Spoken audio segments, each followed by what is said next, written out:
Grim. The Jamaican accented Grim Reaper. A beloved character for many, myself included. And for good reason.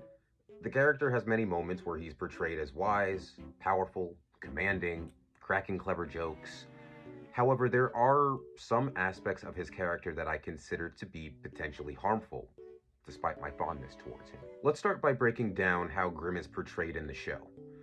The Grim Adventures of Billy and Mandy. Grim is the personification of death. Therefore, he has limitless power. He reaps souls. He can resurrect the dead, heal injuries, open portals to literally anywhere, time travel, shapeshift, manipulate the weather. He has access to numerous powerful magical artifacts. He can summon and control monsters from the underworld, create illusions, control minds. But one aspect of Grimm's character that many overlook is that he's actually a slave to two white children. The show's plot sees Grim losing a bet that he made with Billy and Mandy, and as a result, he is required to be their best friends forever. But in this case, I think the title of friend is actually equivalent to the title of slave, though the word slave is never used in the show. In fact, the show never really brings this idea to the forefront. It actually just actively ignores it. Throughout a large majority of the show's episodes, Grim is subjected to forced unpaid labor, frequent humiliation, and both physical and emotional abuse by the two white kids, all of which is played for laughs. Did I mention he has a Caribbean accent? Grim's accent and mannerisms are integral parts of his character. Now, it is worth noting that Grim's voice actor, Greg Eagles, is a Jamaican man.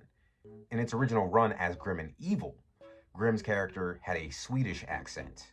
And when recasting for the role of Grim for Grim Adventures, the creator of the show, Maxwell Adams, stated that he originally wanted this new incarnation of Grim to have a whiny British accent, which was at odds with the deep, commanding voice that Greg Eagles had brought to the table.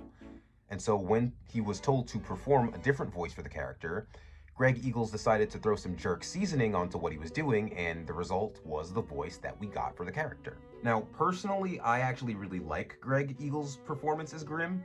I mean, the character would not be nearly as iconic without the accent, but Maxwell Adams needs to be questioned here on his intentions, I think, because it's possible that the decision they made in regards to Grim's accent was to add a unique and humorous element to the character, but I personally don't think that Maxwell Adams really thought this decision through, especially when you take Grimm's enslavement into consideration. And whether intentional or not, deciding on a certain accent purely for comedic effect often results in really shitty representation and the perpetuation of negative stereotypes. And though I do like the accent, I have a creeping suspicion that Adams actually knew exactly what he was doing when he decided on it. Historically, media has often depicted characters with accents or from certain ethnic backgrounds in a stereotypical and sometimes derogatory manner. This practice contributes to a very narrow and often negative perception of those cultures. The show would like to have you believe that Grim has a life outside of Billy and Mandy. And there are times where we see him vegging out on the couch watching soap operas, shoddily performing his duties as the Grim Reaper, and even dating. Sometimes he'll even sabotage Billy and Mandy's endeavors in order to put them in harm's way, but the show makes it abundantly clear that Grim lacks purpose without Billy and Mandy in his life.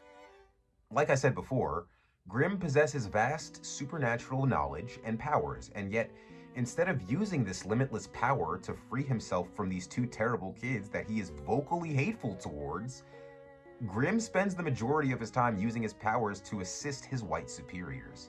And at times, he even acts as a mentor figure and a caretaker for Billy and Mandy. This behavior perpetuates the notion of the subservient magical Negro or nanny figure who exists solely to aid white characters, often without any benefit to themselves.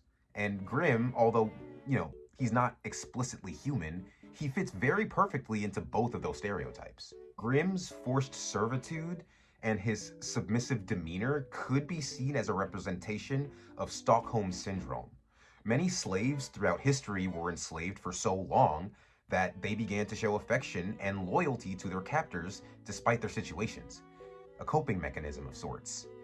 There are a few episodes of the show where Grimm finds himself in a position where he's completely free of Billy and Mandy, and yet every time this happens, he struggles to find a purpose outside of serving them, and he returns to them, despite the fact that he spends most of the show fantasizing about the day that he can kill them and finally gain his freedom. I think this portrayal adds another layer of complexity to his character, making his poor treatment at the hands of these two white kids even more troubling to bear witness to.